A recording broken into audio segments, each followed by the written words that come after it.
I remembered a lot of my dream last night, like 4 distinct scenes. I think I remember more because I'm recording them when I wake up in the morning.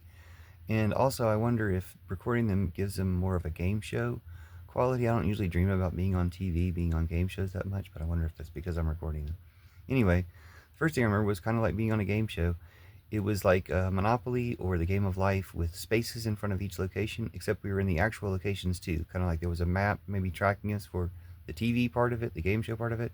Although I don't know that for a fact that we were even on a game show. It might have just been the way reality was in this dream world. But when we were in front of a place, you had to answer questions or do a challenge. There was like 10 different potential questions per space. And I remember doing that a little bit, but I don't remember what the questions were. And then there was a scene where we were on a street and there's a big hill with a street light about halfway up the hill. And I have one of those like zip line motorcycle toys, like the kind of zip line that you have for a Beyblade rip line. I don't know what you call it, but like a Beyblade whip stick thing. And you pull that back to make the motorcycle go. And so I was telling people, hey, look out because this thing's going to go up to that street light. It's going to go really far. So let's watch out for it so we can pick it back up and play with it again.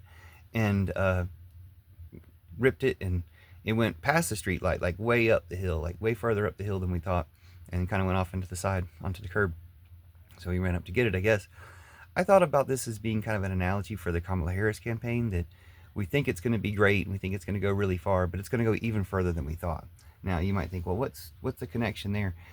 Mostly, I think of that because of that simple analogy, and because it's good and simple and fun, and even a child can appreciate and enjoy it.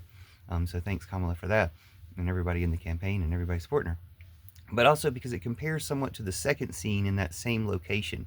I'm also at the bottom of that hill. There's a group of people who are like my family, like kids and people in my family, but they're not people in my real family. It's my, in the dream they're my family, but it's like young girls and older people who aren't in my family.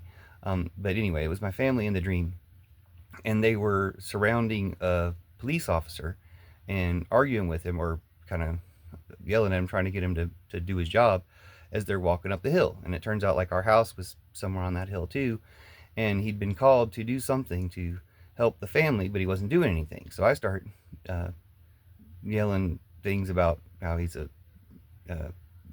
he's incompetent or not doing his job, or I was getting angry about it, and that's all I remember of that scene. But that he wasn't really helping us. And then the fourth scene I remember were a couple of people like playing the game, having to answer questions on a space, and they were just two guys who had Spanish-speaking accents, and I think that relates also to the campaign. Oh yeah, but the part about the cop not helping people and going up the same stretch of hill reminds me of both the Trump campaign wanting to empower cops to abuse people but not have any accountability or responsibility for them, and not using the cops, kind of the Biden situation of not using the cops and the authority and the justice system to stop Trump and stop Putin and stop Netanyahu, who are some of the biggest threats to democracy and to our victory for USA and Kamala. So the ineffectiveness of cops in two different ways seem to give that second part or the effectiveness of cops for abuse that Trump wants, and the ineffectiveness of cops for actually upholding the laws, which apparently Biden wants because they thought Trump was going to be an easy beat again or something, and he should be.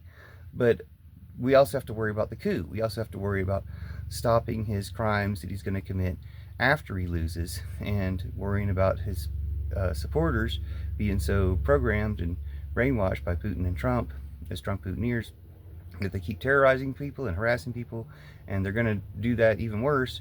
And we've got to shut it down. The sooner we shut it down, the easier it will be to deal with, if we go ahead and start doing it now. But anyway, thanks, dreams. Thanks, everybody, for listening to my dreams. And thanks for supporting Kamala and saving America, and saving the earth and humanity. Love you. See you soon.